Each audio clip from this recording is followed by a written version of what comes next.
매매계약 체결은 직접 할 수도 있고 법률상 의제될 수도 있습니다. 의제라는 것은 조금 어렵지만 매매계약이 체결된 것으로 취급해주겠다는 것입니다. 따라서 실제 매매계약서를 상호 작성하지는 않았지만 작성되었다고 봐버리는 것이죠. 다만 매매대금이 정해지지 않은 매매계약이라는 특이한 점도 있습니다. 오늘은 재건축 사업에서 현금 청산자에 대해 매매계약 체결 의제 그리고 그에 따른 이행 제공과 현금 청산금 지급 청구 소송이라는 다소 어려운 내용을 말씀드리고자 합니다.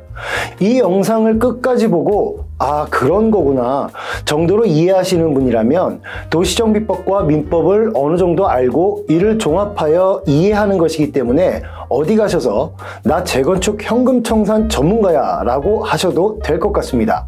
지금부터 그 어려운 법리를 최대한 쉽게 풀어서 설명드리도록 하겠습니다. 매도인에게는 소유권을 이전해줄 의무가 있고 매수인에게는 매매대금을 지급해야 하는 의무가 있다는 것은 당해 부동산에 대한 매매계약 체결이 있다는 것을 전제로 합니다. 아무런 계약도 없는데 대금을 주고 소유권을 넘겨야 할 의무가 발생할 리 없으니까요. 2003년 7월 1일 도시정비법 제정 당시 현금 청산에 관한 규정인 제47조에서는 분양 신청을 하지 않은 자 등에 대해서 150일 이내에 현금으로 청산해야 한다고 규정하고 있었습니다. 이 규정은 2013년 12월 24일 개정되면서 분양 신청을 하지 않은 자 등에 대해서 관리처분계획 인가를 받은 날의 다음 날부터 90일 이내에 현금으로 청산해야 한다고 개정되었습니다. 위 두 규정의 해석에 대해서 법원은 분양 신청 종료일 다음 날에 현금 청산자가 되고 매매계약 체결이 의제되는 날이며 감정평가의 기준일도 같은 날이라고 판시해왔습니다. 따라서 조합과 현금 청산자가 서로 아무런 행위를 하지 않아도 분양 신청 종료일 다음 날에는 매매계약이 체결된 것으로 봐버렸습니다. 그렇기 때문에 조합이 매도 청구 소송을 제기하지 않아도 현금 청산자가 적극적인 소송의 방법으로 매매대금을 달라는 취지의 청산금 지급 청구 소송이 가능했었죠. 그런데 2018년 2월 9일에 전면 개정되어서 시행된 도시정비법 73조 제1항에서는 분양 신청을 하지 않은 자 등에 대해서 관리처분계획이 인가 고시된 다음 날부터 90일 내에 현금으로 청산해야 한다가 아닌 손실보상에 관한 협의를 해야 한다고 개정되었습니다. 아직 대법원에서 확정적으로 판결이 난 것은 아니지만 대다수의 1심, 2심 고등법원 판결에서 이와 같이 개정된 73조 제1항의 규정을 적용함에 있어 관리처분계획 인가 이후 협의기간이 만료된 다음에 조합이 매도 청구권을 행사하는 취지가 담긴 내용 증서를 보내거나 매도 청구권을 행사하는 취지가 담긴 소장을 법원에 접수하고 그 소장이 현금 청산자에게 도달되어야만 매매계약 체결이 의제된다고 보고 있습니다.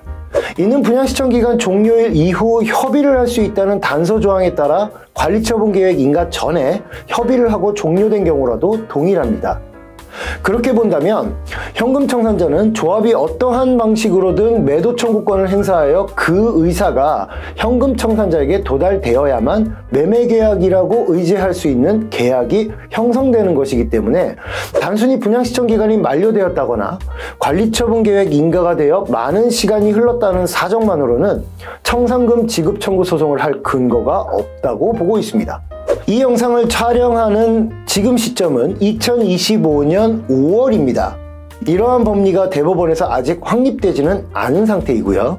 이후에 대법원이 위와 같은 판결을 확정한다면 현금 청산자는 조합이 매도 청구권을 행사하기 전에 이행 제공을 완료했다고 하더라도 매매대금 지급 청구를 할 수 없는 것입니다. 그럼 이런 법 개정은 현금 청산자에게 한없이 불리한 것일까요? 또 그렇지만은 않습니다.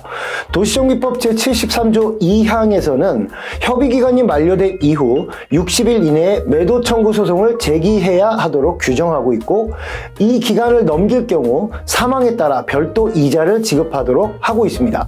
그 이자율은 시행령 제60조 2항에 따라서 5%에서 15%에 달합니다. 이와 같이 조합이 청산 절차를 속히 진행할 수 있도록 간접적인 강제 조항이 마련되어 있기 때문에 오히려 현금 청산자는 이행 제공에 따른 지연 손해금을 청구할 수는 없지만 별다른 이행 제공 없이 법률 규정 그 자체에 따른 법정 이자를 받을 수 있는 것입니다. 그리고 그 이자가 이행 제공을 하였을 때보다 결코 적은 금액이라고 볼 수도 없습니다. 앞으로 대법원에서 어떤 결론을 낼지 현재로서는 불명확하지만 저는 위와 같은 취지의 하급심 판결이 법률적인 문제점을 가지고 있다고 생각하지는 않습니다. 대법원도 같은 취지로 판단할 것이라고 생각하고 있습니다. 차후 이에 대해서 대법원 판결이 나오면 서둘러 영상을 통해 소개해 드리겠습니다. 어떠셨습니까? 아, 그렇구나 하고 정보가 흡수되는 기분이 드시나요? 그렇다면 여러분은 이미 재건축 현금 청산에 있어서 전문가이십니다. 오늘은 여기까지 하겠습니다. 감사합니다.